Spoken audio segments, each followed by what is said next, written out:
நம்பியிருக்கும் இறைவன். ஆண்டவரே நீரே நான் நம்பியிருக்கும் இறைவன். உன்னதரின் பாதுகாப்பில் வாழ்பவர், எல்லாம் வல்லவரின் நிழலில் தங்கியிருப்பவர். ஆண்டவரை நோக்கி நீரே என் புகலிடம், என் அரண், நான் நம்பியிருக்கும் இறைவன் என்றுரைப்பார். நான் நம்பியிருக்கும் இறைவன் என்றுரைப்பார். ஆண்டவரே நீரே நான் நம்பியிருக்கும் இறைவன். ஆண்டவரே நீரே நான் நம்பியிருக்கும் இறைவன். இயேசுவில் எனக்கு மிகவும் பிரியமான மாதா தொலைக்காட்சி அன்பு நேயர்களே, தினம் ஒரு திருப்பாடல் நிகழ்வு வாயிலாக திருப்பாடல் 91 இந்த நாளில் உங்களோடு இணைந்து தியானிப்பதில் எனக்கு மிகுந்த மகிழ்ச்சியே. நம்மை பாதுகாக்கும் இறைவன் என்கிற தலைப்பில் இந்த திருப்பாடல் 91 கொடுக்கப்பட்டிருக்கிறது.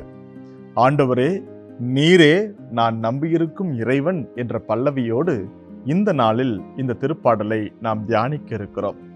திருப்பாடல் 91 தன்னகத்தே 16 வசனங்களை கொண்டதாய் இருக்கிறது. இது 3 பிரிவுகளாக பிரிக்கப்படுவதை பார்க்கிறோம். 1 முதல் 8 வரை உள்ள பிரிவுகள் ஆண்டவரை நம்பியிருப்போருக்கு தீங்கும் அணுகாது என்பதை பார்க்கிறோம். ஆண்டவர் தன்னோடு இருக்கிற ஒவ்வொருவருக்கும் தன்னுடைய பாதுகாப்பை வழங்குகிறார். அவரே புகலிடமாய் இருக்கிறார் என்பதை இந்த 8 வசனங்கள் விளக்குகின்றன. 9 முதல் 13 வரை உள்ள வசனங்கள் ஆண்டவர் நம்மை காக்கிறவராக இருக்கிறார், அவர் எல்லா விதமான தீங்குகளிலிருந்தும் நம்மை பாதுகாக்கிறார் என்கிற ஒரு ஆழமான கருத்தை வெளிப்படுத்துகிறது. 14 முதல் 16 வரை உள்ள வசனங்கள் தம்மை சார்ந்திருப்போருக்கு கடவுள் வாழ்வு தருகிறவராய் இருக்கிறார் என்பதை சுட்டி காட்டுவதாக இந்த திருப்பாடல் அமைந்திருக்கிறது.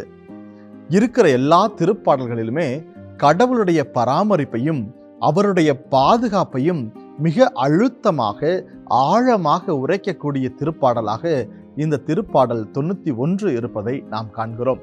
சிறு வயதிலிருந்து இந்த திருப்பாடலை நாம் மனனம் செய்து ஆண்டவரை வாழ்த்துவதும் ஆண்டவரை போற்றுவதும் ஆண்டவருடைய பாதுகாப்பிலே இந்த குழந்தைகள் இன்னும் அதிகமாய் வளர வேண்டும் என்பதை உணர்ந்து கொள்வதற்குமாக இந்த திருப்பாடலை நாம் பயன்படுத்தி வருகிறோம் என்பது சாலச் சிறந்தது. இந்த திருப்பாடலுடைய பின்னணியை கொஞ்சம் அலசி பார்த்தோம் என்று சொன்னால், இந்த பின்னணி நுழைவு திருப்பாடலாக இந்த திருப்பாடல் உபயோகப்படுத்தப்பட்டிருக்கிறதை பார்க்கிறோம். ஏன் மக்கள் ஆண்டவருடைய திருக்கோவிலுக்கு வருகிற பொழுது ஆண்டவர் மீது அவர்கள் கொள்ள வேண்டிய நம்பிக்கையையும் ஆண்டவர் அவர்களை பாதுகாக்கிறார் என்கிற ஆழமான கருத்தை அவர்கள் மனதில் விதைப்பதிலும் அவர்களுக்கான ஆசியாகவும் அறிவுரையாகவும் இந்த திருப்பாடல் தன்னகத்தை விளங்குகிறதை நம்மால் காண முடிகிறது.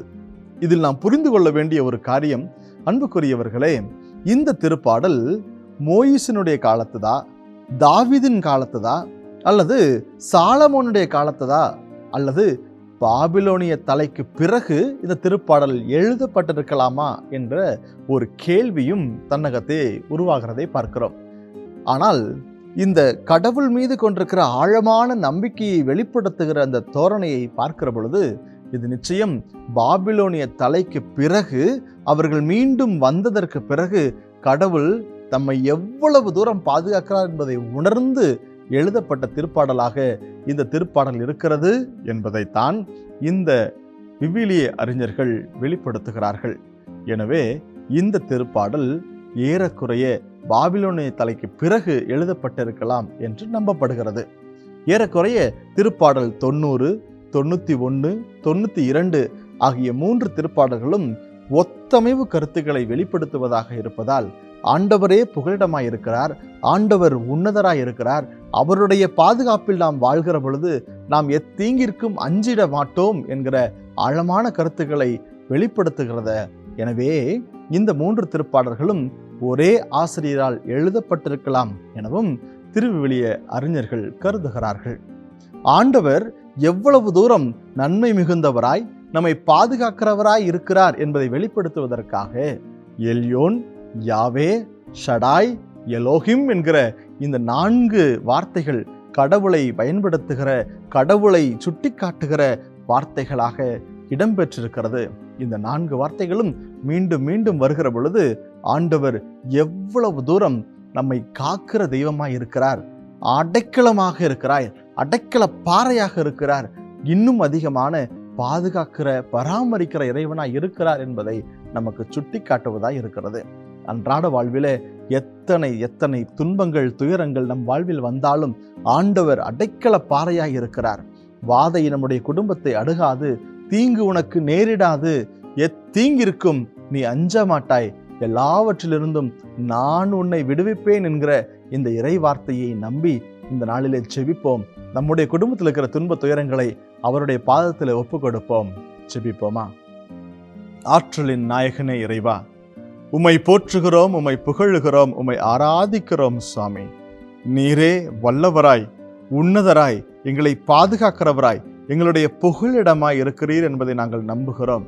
ஆண்டவரே, உம்மிடத்தில் நாங்கள் அடைக்கலம் புகுகிற பொழுது எத்தீங்கும் எங்களை அணுகாது, எந்த விதமான கொள்ளை நோயும் எங்களை தீரிடாது என்பதை நாங்கள் உணர்ந்திருக்கிறோம்.